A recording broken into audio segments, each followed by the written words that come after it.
மிதுன ராசிக்காரங்களுக்கு சனி பகவான் தொழில் வீட்டுல பெயர்ச்சி ஆயிட்டு இருக்காரு. கடந்த ஒரு வருஷமா ரொம்ப நாளா வேலை இருக்காதவங்களுக்கு கூட இந்த வருடம் கட்டாயமா வேலை கிடைச்சிரும். முக்கியமா நம்ம என்ன பத்தினா இன்கம் பத்தி பேசலாம். இன்கம் எப்படி இருக்க போகுதுன்னா சூப்பரா இருக்க போகுதுங்க. குடும்பத்துல சந்தோஷகரமான ஒரு இன்சிடென்ட்ஸ் நடக்கும்.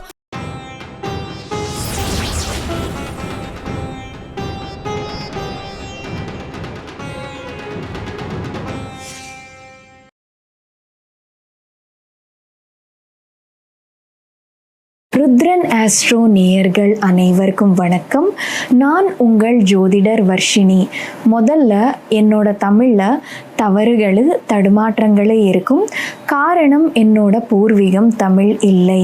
அதனால என்னோட தமிழில் ஏதாச்சும் குறைபாடுகள் இருந்தால் என்னை மன்னிச்சிடுங்க. இந்த வாட்டி நாம இந்த ஏப்ரல் 14 வரப்போற தமிழ் புத்தாண்டு எல்லா ராசிக்காரங்களுக்கு எந்த மாதிரியான பலன்கள் கொடுக்க போகுதுன்னு சொல்லிட்டு நம்ம தெரிஞ்சுக்கலாம். மிதுன ராசிக்காரங்களுக்கு 2026 ஆண்டு தமிழ் புத்தாண்டு எந்த மாதிரியான பலன்கள் கொடுக்க போகுதுன்னு சொல்லிட்டு நம்ம பார்ப்போம். மிதுன ராசிக்காரங்களுக்கு இந்த சனி பகவான் கடந்த வருடம் மார்ச் 29 10ஆம் வீடான தொழில் வீட்டுல பெயர்ச்சி ஆயிட்டு இருக்காரு. அப்புறமா குரு கடந்த வருடம் மே 14 உங்களோட 1ஆம் வீட்டுல பெயர்ச்சி ஆயிட்டு வராரு. இந்த வருஷம் ஜூன் 2 பிறகு 1ஆம் வீட்டை விட்டுட்டு 2ஆம் வீட்டுக்கு போக போறாரு. அப்படியே ராகு கடந்த வருஷம் மே 18 உங்களோட 9ஆம் வீட்டுல பெயர்ச்சி ஆயிட்டு வராரு. இந்த வருஷம் டிசம்பர் 5 பிறகு 9ஆம் வீட்டை விட்டுட்டு ராகு 8ஆம் வீட்டுக்கு செல்ல போறாருன்னு சொல்லிட்டு சொல்லலாம். அப்படியே கேத்து 3ஆம் வீட்டுல உங்களுக்கு பெயர்ச்சி ஆயிட்டு வராரு. அப்படியே கேத்து இந்த டிசம்பர் 5 பிறகு 2ஆம் வீட்டுக்கு செல்வாருன்னு சொல்லிட்டு சொல்லலாங்க. இப்போ உங்களுக்கு இந்த கிரக பலன்கள்ன்றது எப்படி இருக்குதுன்னு சொல்லிட்டு நம்ம பார்ப்போம். இப்போ இந்த மிதுன ராசிக்காரங்களுக்கு சனி பகவான் தொழில் வீட்டுல பெயர்ச்சி ஆயிட்டு இருக்காரு கடந்த ஒரு வருஷமா. இப்போ இந்த காலத்துல தொழில் வீட்டுல பெயர்ச்சி ஆயிட்டு இருக்கிற சனி பகவான் கட்டாயமா தொழில் செய்ய வைப்பாரு. சும்மா உட்கார விட மாட்டாரு.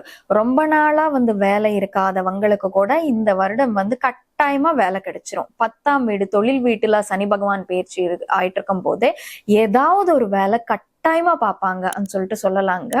இன்னொரு விஷயம், இது பாசிட்டிவான விஷயம். ஆனா இன்னொரு சைடு இருக்குது. இதுக்கு என்ன பண்ண வைப்பாருன்னா சனி பகவான் தொழில்ல ரொம்ப அலைச்சல் இருக்கும்னு சொல்லிட்டு சொல்லலாம். நிறைய ஸ்ட்ரெஸ் இருக்கும். ஏன்னா சனி உழைப்புக்கு சம்பந்தப்பட்ட இடம், கர்ம கிரகம். பொதுவாவே நம்ம மேஷத்திலிருந்து பார்க்கும்போது மகரம் அவரோட ராசி, 10ஆம் வீடு தொழில் வீடு ஆகும். சோ இப்போ அவர் 10ஆம் வீட்டுல இருக்கும்போது அவரோட வீட்டுக்கு அவர் வந்த மாதிரி தான் இருக்கும். சோ அவர் என்னன்னா கர்ம செய்ய வைப்பாரு. சோ பொதுவாவே 1 hour 2 hours தான் நான் உழைக்கிறேன்னு சொன்னா முடியாது. பிஸி ஆக்கி விடுவார் சனி பகவான். இது பாசிட்டிவான கிரைட்டீரியான்னு சொல்லிட்டு சொல்லலாங்க. சோ இந்த டைம் பீரியட்ல ஒர்க் ரிலேட்டட் ஸ்ட்ரெஸ்ன்றது நிறைய இருக்கும்னு சொல்லிட்டு சொல்லலாங்க சனி பகவான் மூலமா. அப்படியே சனி பகவான் உங்களுக்கு தொழில் வீட்டுல இருந்தும் வேற என்ன பண்றாரு பாசிட்டிவான விஷயம் பாத்தீங்கன்னா நமக்கு தொழில் கத்து தருவாருங்க. இப்போ ஃபார் சப்போஸ் உங்களுக்கு ஏதோ ஒரு டெக்னீஷியன் ஆகணும்னு ஆசை, எதுவுமே ரொம்ப நாளா ட்ரை பண்ணிருக்கீங்க, கடைசியா ஒரு ஜாப் கிடைச்சது ஒரு டெக்னீஷியனா ஒரு அசிஸ்டண்டா கத்துக்கிறதுக்கு. ஸோ இந்த ஒரு 1-2.5 years சனி பகவான் டைம் பீரியட்ல சனி பகவான் என்ன பண்ணுவாருன்னா அந்த தொழில் இப்போ 10 ரூபாய்க்கு 10 ரூபாய் சம்பளம் வாங்கிட்டு 100 ரூபாய்க்கு உழைக்கிற மாதிரி தான் இருக்கும். ஏண்டா நான் இதெல்லாம் பண்ணிட்டு இருக்கேன் அன்ற மாதிரி இருக்கும். ஆனா சனி பகவான் எல்லா டொமைன்ஸும் சொல்லி கொடுப்பாரு. இந்த டைம் பீரியட்ல ஒரு பிராக்டிக்கல் நாலேஜ் வளர்த்துக்கிறதுக்கான டைம் பீரியடு. அப்படியே 10ஆம் வீட்டை விட்டுட்டு 11ஆம் வீட்டுக்கு சனி பகவான் போகும்போது அந்த தொழிலன்னா அவர் தாங்க அன்ற மாதிரி ஆக்கி விடுவாரு. ஒரு ப்ரொஃபஷனலா மாத்தி விடுவாரு சனி பகவான். ஆனா ஏண்டா இந்த சனி தொல்லை எனக்கு நினைச்சுக்காம எனக்கு சனி உங்களுக்கு டீச் பண்றதுக்காக ட்ரை பண்ணிட்டு இருக்காருன்னு புரிஞ்சுக்கிட்டேன்னா போதும், நல்ல தொழில்ல டோட்டலா வந்து ஒரு ப்ரொஃபஷனல் ஆக்கி விடுவார் இந்த டைம் பீரியட்லான்னு சொல்லிட்டு சொல்லலாங்க. அப்படியே சில பேருக்கு வந்து நிறைய ஸ்ட்ரெஸ் இருக்கும், ஒர்க் ரிலேட்டட் ஸ்ட்ரெஸ். அது எந்த மாதிரி ஸ்ட்ரெஸ் பாத்தீங்கன்னா, ஃபார் சப்போஸ் நீங்க வந்து ஒரு பிசினஸ் பண்ணிட்டு இருப்பீங்க, ஒரு கான்ட்ராக்ட் பண்ணிட்டு இருப்பீங்க. ஸோ உங்களால வந்து என்னன்னா ஒரு 10 ரூபீஸ்க்கு மட்டும்தான் கான்ட்ராக்ட் எடுத்து பண்ண முடியும். ஆனா உங்களுக்கு ஒரு வாய்ப்பு கிடைச்சது, 50 ரூபாய்க்கு கான்ட்ராக்ட், 50 ரூபாய் கான்ட்ராக்ட் எடுத்து தரணும் ஃபர்ஸ்ட், முதல் வாய்ப்பு. ஆனா 35 ரூபாய்க்கு பண்ணி கொடுக்கணும் சொல்லிட்டு இறங்கும் போது ஈஸியா இறங்கிடுவாங்க. ஆனா ஏண்டா நான் இந்த கான்ட்ராக்டே எடுத்தேன் அன்ற மாதிரி இருக்கும், செய் வைப்பார். ஆனா வெற்றிகரமா அந்த கான்ட்ராக்ட வந்து முடிப்பாங்க. சோ இங்க சனி பகவான் என்ன பண்ணிட்டு இருக்காருன்னா, சின்ன சின்ன கான்ட்ராக்ட்ஸ் பண்ணிக்கிட்டே இருக்கிற உங்களை வந்து பெரிய கான்ட்ராக்ட்ஸ் பண்ணக்கூடிய திறமைசாலி ஆக்கி விடுவாரு சனி பகவான் சொல்லிட்டு சொல்லலாங்க. அப்படியே 10ஆம் வீட்டுல வந்து சனி பகவான் இருக்கும்போது முக்கியமா சொந்தமா தொழில் பண்றவங்க, இல்லாட்டி அவங்க பாக்குற வேலையில வந்து ஒரு தலைமை பொறுப்புல இருக்கிறவங்களுக்கு கொஞ்சம் தொல்லைன்னு சொல்லிட்டு சொல்லலாங்க. ஏன்னா வேலைக்காரங்க மூலமா கொஞ்சம் பிரச்சனை வர்றதுக்கு வாய்ப்பு இருக்குது, கீழே ஒர்க் பண்றவங்க மூலமா பிரச்சனை வர வாய்ப்பு இருக்குது. சோ ஒழுங்கா நேரத்துக்கு எதுவுமே செஞ்சு முடிச்சு தரமாட்டாங்க, அந்த மாதிரி சூழ்நிலை அன்றது அமையுதுன்னு சொல்லிட்டு சொல்லலாங்க. இப்போ தொழில் வீட்டுல பயிற்சி ஆயிட்டு இருக்கிற சனி பகவான் வந்து என்ன பார்த்துட்டு இருப்பாருன்னா, 3ஆம் பார்வையால 12ஆம் வீட்டை பார்த்துட்டு இருப்பாரு. 12ஆம் வீடுன்னா லாசஸ், எக்ஸ்பென்சஸ்க்கு சம்பந்தப்பட்ட இடங்க. சோ இந்த டைம் பீரியட்ல பெருசா லாஸ் எக்ஸ்பென்ஸ் இல்லாம பார்த்துப்பாரு சனி பகவான். எதுக்குன்னா சனி பகவானோட பார்வை வந்து ஒரு வீட்டு மேல விழுதுனாலே அந்த வீட்டை வந்து அவர் எரிச்சு விடுவாரு. சோ இந்த வீட்டுக்கு 12ஆம் வீட்டுக்கு சம்பந்தப்பட்ட நெகட்டிவிட்டின்றது எரிச்சு விடுவாருன்னு சொல்லிட்டு சொல்லலாங்க. அப்படியே 10ஆம் வீட்டிலிருந்து சனி பகவான் வந்து 4ஆம் வீட்டை பார்த்துட்டு இருப்பாரு. 4ஆம் வீடு வந்து மன நிம்மதிக்கு சம்பந்தப்பட்ட வீடு. கொஞ்சம் மன நிம்மதி இல்லாம செய்வாரு. குடும்பத்துல வந்து ரொம்ப நேரம் டைம் ஸ்பெண்ட் பண்ண முடியாம செய்வாருன்னு சொல்லிட்டு சொல்லலாம்.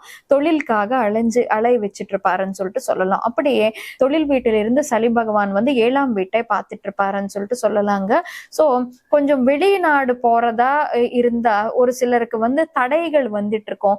பார்ட்னர்ஷிப் பிசினஸஸ் பண்றவங்களுக்கு வந்து கொஞ்சம் பார்ட்னர்ஷிப் பிசினஸ் மூலமா ப்ராப்ளம்ஸ் ஃபேஸ் பண்றதுக்கான வாய்ப்புண்டுன்னு சொல்லிட்டு சொல்லலாங்க. இது சனி பகவான் கொடுக்கிற ஒரு சில விஷயங்கள்னு சொல்லிட்டு சொல்லலாம். இப்போ குரு பகவானோட பெயர்ச்சி உங்களுக்கு எப்படி இருக்க போகுது?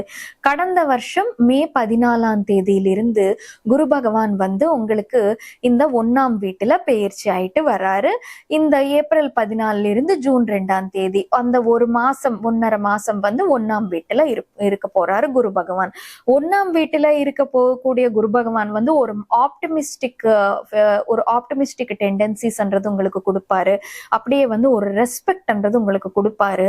ஆனா இப்போ 2ஆம் வீட்டுக்கு போறாரு. முக்கியமா நம்ம என்ன பத்தினா இன்கம் பத்தி பேசலாம். இன்கம் எப்படி இருக்க போகுதுன்னா சூப்பரா இருக்க போகுதுங்க. 2ஆம் வீடு பாத்தீங்கன்னா வெல்த், பினான்சஸ்க்கு சம்பந்தப்பட்ட இடம். இந்த டைம் பீரியட்ல வந்து உங்களுக்கு பினான்சியலி ரொம்ப ரொம்ப ரொம்ப ரொம்ப நல்ல டைம் பீரியட்னு சொல்லிட்டு சொல்லலாம் மிதுன ராசிக்காரங்களுக்கு. அப்படியே குடும்பத்துல வந்து சந்தோஷகரமான ஒரு இன்சிடென்ட்ஸ் நடக்கும், அக்கேஷன்ஸ் நடக்கிறதுக்கான வாய்ப்பு இருக்குது. குழந்தைக்காக எக்ஸ்பெக்ட் பண்றவங்களுக்கு வந்து குழந்தை பாக்கியம்ன்றது அமையிற டைம் பீரியட்னு சொல்லலாம். அப்படியே உங்களோட மேரேஜ் ஆகாதவங்களுக்கு மேரேஜ் ஆகிறதுக்கான வாய்ப்புண்டுன்னு சொல்லிட்டு சொல்லலாங்க. குடும்பத்து மூலமா வந்து நிறைய அக்கேஷன்ஸ்ல கலந்துக்கிறதுக்கான வாய்ப்புண்டுன்னு சொல்லிட்டு சொல்லலாங்க குரு பகவான் மூலமா. அப்படியே இந்த டைம் பீரியட்ல உங்களோட ஸ்பீச்ன்றது எக்ஸலண்டா இருக்க போகுது. உங்களோட பேச்சு மூலமா வந்து நிறைய பேர் வந்து அட்ராக்ட் ஆயிடுவாங்கன்னு சொல்லிட்டு சொல்லலாங்க. ஃபார் சப்போஸ் நீங்க ஒரு தொழில் பண்ணிட்டு இருக்கீங்க, அதுல ஒருத்தர் இன்வெஸ்ட் பண்றேன்னு சொல்றாரு ஒரு டீல்ல, நீங்க போய் பேசிட்டு உங்க தொழில் மூலமா உங்களோட பேச்சு மூலமா அவங்களை மயங்கி விட்டுட்டு உங்களோட அந்த டீல் வெற்றிகரமா முடிச்சுட்டு வர்றதுக்கான வாய்ப்புண்டுன்னு சொல்லிட்டு சொல்லலாங்க. வேலை பார்த்துட்டு இருக்கிறவங்களுக்கு வேலையில இன்கிரிமெண்ட் நீங்க எதிர்பார்க்கிற அளவுக்கு வந்து இன்கிரிமெண்ட்ன்றது கிடைச்சிரும். சம்பளம் வந்து ஏத்திடுவாங்க. இந்த மாதிரி விஷயங்கள் நடக்கும். அப்படியே ஒரு நார்மல் ஜாப்ல இருக்கிறவங்களுக்கு வந்து ஒரு நல்ல job with good package, salary package கிடைக்கக்கூடிய டைம் பீரியட்னு சொல்லிட்டு சொல்லலாங்க மிதுன ராசிக்காரங்களுக்கு. அப்படியே இந்த டைம் பீரியட் வியாபாரம் பண்றவங்களுக்கு வந்து வியாபாரத்துல ரொம்ப நல்ல லாபங்கள் அமையும்னு சொல்லிட்டு சொல்லலாம். நீங்க வந்து 10 ரூபாய் வச்சுட்டு 15 ரூபாய் வந்தா போதும் நினைக்கிற இடத்துல 10 ரூபாய் வச்சா 25 ரூபாய் வருங்க. அந்த மாதிரி டைம் பீரியட்னு சொல்லிட்டு சொல்லலாங்க மிதுன ராசிக்காரங்களுக்கு. இப்போ 2ஆம் வீட்டிலிருந்து குரு பகவான் என்ன பண்ணுவாருன்னா 5ஆம் பார்வையால 6ஆம் வீட்டை பார்த்துட்டு இருப்பாரு. 6ஆம் வீடு பாத்தீங்கன்னா எதிரிகள், அப்படியே வந்து ஹெல்த் இஷ்யூஸ்க்கு சம்பந்தப்பட்ட இடம். கண்ணுக்கு தெரியாத எதிரிகள்ன்றது வருவாங்க, பொறாமைப்படுறவங்க இருப்பாங்க. பொதுவாவே வந்து நம்ம கஷ்டப்படுற வரைக்கும் வந்து ஐயோ பாவம் அந்த மாதிரி இருப்பாங்க சில பேர். அப்படியே நம்ம நல்லா முன்னுக்கு ஏறிட்டு இருக்கோம், நம்ம நல்லா வந்துட்டு இருக்கோம்னு வச்சுக்கோங்க, தெரியாமலே பொறாமைப்படுறவங்க நிறைய பேர் வருவாங்க. ஸோ அந்த மாதிரி இஷ்யூஸ் இருக்குதுன்னு சொல்லிட்டு சொல்லலாங்க. அதுவும் ஓரளவுக்கு நல்லதுதான். அப்படியே 2ஆம் வீட்டிலிருந்து 6ஆம் வீட்டை பார்த்துட்டு இருக்கிற குரு பகவான் வந்து ஹெல்த் வைஸ் ஒரு சின்னதா இஷ்யூஸ் கொடுக்கறதுக்கு வாய்ப்புண்டு. அப்படியே 2ஆம் வீட்டிலிருந்து 8ஆம் வீட்டை பார்த்துட்டு இருப்பாரு குரு பகவான். பணம் வந்து கொஞ்சம் ஓரளவுக்கு செலவழிக்க வைப்பாரு. ஆனா சுப செலவு தான் இருக்கும், சடனா எக்ஸ்பென்சஸ் இருக்கும், ஆனா சுப செலவு தான் இருக்கும்னு சொல்லிட்டு சொல்லலாங்க. அப்படியே எதிர்பார்க்காத வகையில வந்து முன்னேற்றம் அன்றது கொடுப்பாரு. இப்போ மிக முக்கியமா வந்து 2ஆம் வீட்டிலிருந்து 9ஆம் வீடு பார்வையால 10ஆம் வீடு தொழில் வீட்டை பார்த்துட்டு இருக்காரு. தொழில் எப்படி இருக்க போகுது? ஃபென்டாஸ்டிக்கா இருக்க போகுது. ஸோ குரு வந்து தொழில் வீட்டு மேல பார்வை வச்சிருக்காரு இல்லையா?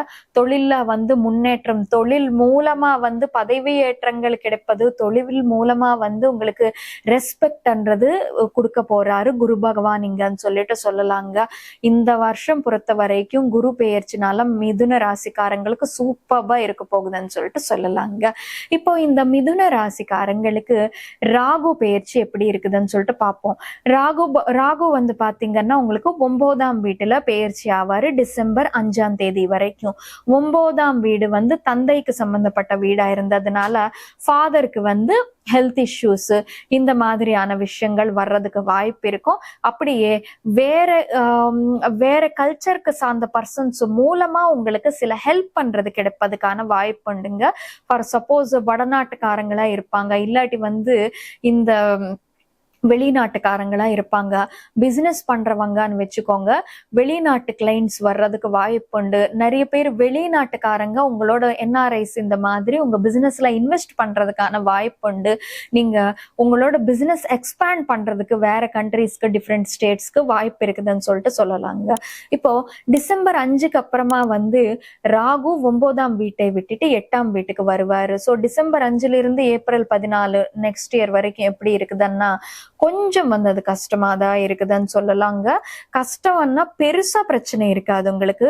8ஆம் வீட்டுல இருக்கக்கூடிய ராகு பகவான் வந்து எதிர்பார்க்காத வகையில ஃபேமு கொடுப்பாரு, எதிர்பார்க்காத வகையில. ஏன்னா 8ஆம் வீடு சடன் திங்ஸ்க்கு சம்பந்தப்பட்ட வீடு. ஸோ எதிர்பார்க்காத வகையில நல்லது கொடுப்பாரு, கெடுதலு செய்வாரு.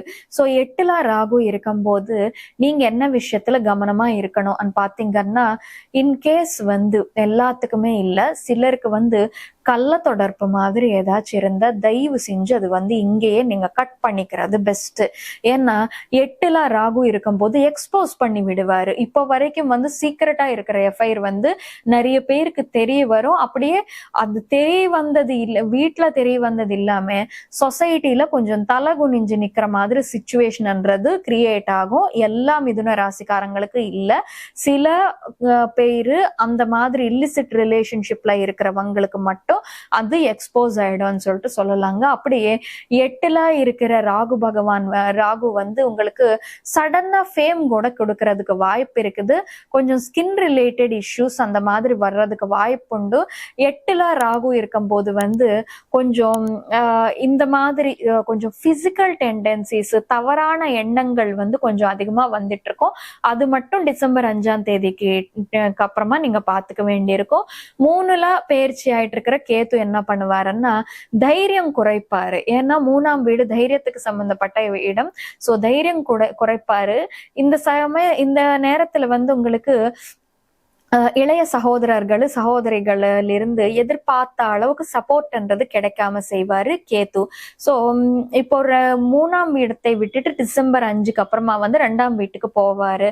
ஸோ டிசம்பர் 5ல இருந்து ஏப்ரல் 14ஆம் தேதி வரைக்கும் வந்து 2ஆம் வீட்டுல பயிற்சி ஆவாரு கேத்து பகவான்.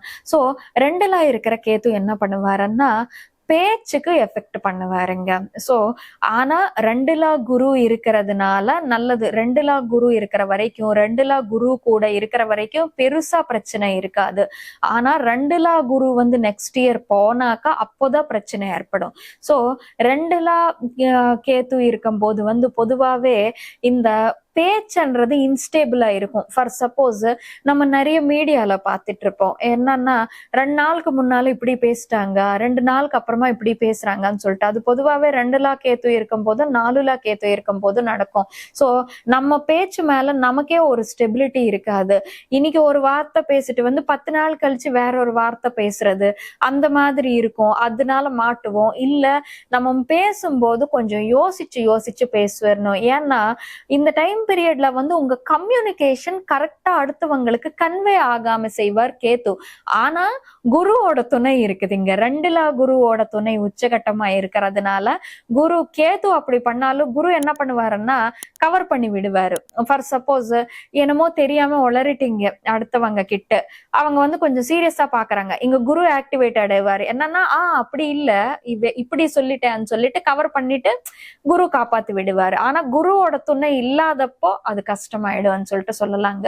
அப்படியே 2ல கேத்து இருக்கும்போது financial related, family related instability கொடுப்பாரு. ஆனா 2ல இருக்கக்கூடிய குரு பகவான் என்ன பண்ணுவாருன்னா அது நடக்காம பார்த்துப்பாரு. 2ல குரு பகவான் இருக்கும்போது வந்து நமக்கு ஃபேமிலி ஹாப்பினஸ் கொடுக்குறாரு. ஸோ கேத்து 2ல இருந்து வந்து ஒரு ஃபேமிலி வைஸோ ஃபினான்ஸ் வைஸோ இன்ஸ்டெபிலிட்டி தொல்லை கொடுக்கறதுக்காக முயற்சி பண்ணாலும் குரு பகவான் அது நடத்த விட மாட்டாரு, நடக்காம பார்த்துப்பாரு. ஸோ குரு 2ல இருக்கும் வரைக்கும் எந்த பிரச்சனையும் இருக்காது. மிதுன ராசிக்காரங்களுக்கு ரொம்ப நல்லா இருக்கும். ஆனா கொஞ்சம் இல்லிசிட் எஃபைர் ஏதாச்சும் இருந்தா மட்டும் டிசம்பர் 5ஆம் தேதிக்குள்ள அது வந்து கட் பண்ணிக்கிறது ரொம்ப பெஸ்ட்ன்னு சொல்லிட்டு சொல்லலாம். ஸோ இந்த மிதுன ராசிக்காரங்க பொறுத்த வரைக்கும் வந்து ரொம்ப ரொம்ப நல்லா இருக்குது இந்த வருஷம்னு சொல்லிட்டு சொல்லலாங்க. சனி பகவானோட தொல்லை கொஞ்சம் ஒர்க் ரிலேட்டடா இருந்தாலுமே சரி, நிறைய டயர்ட்னஸ்ன்றது ஒர்க் மூலமா இருந்தாலுமே சரி, குரு பகவான் மூலமா உங்களுக்கு நல்லது நடக்க போகுதுன்னு சொல்லிட்டு சொல்லலாங்க. இது இந்த 2026ஆம் ஆண்டு தமிழ் புத்தாண்டு பலன் மிதுன ராசிக்காரங்களுக்கு. இப்போ மிதுன ராசிக்காரங்களுக்கு இந்த வருஷம் எல்லா விதமான நல்ல பலன்கள் அமையணும்னு சொல்லிட்டு அந்த கடவுள் கிட்ட வேண்டிக்கிட்டு சர்வே ஜனா சுகினோ பவந்து.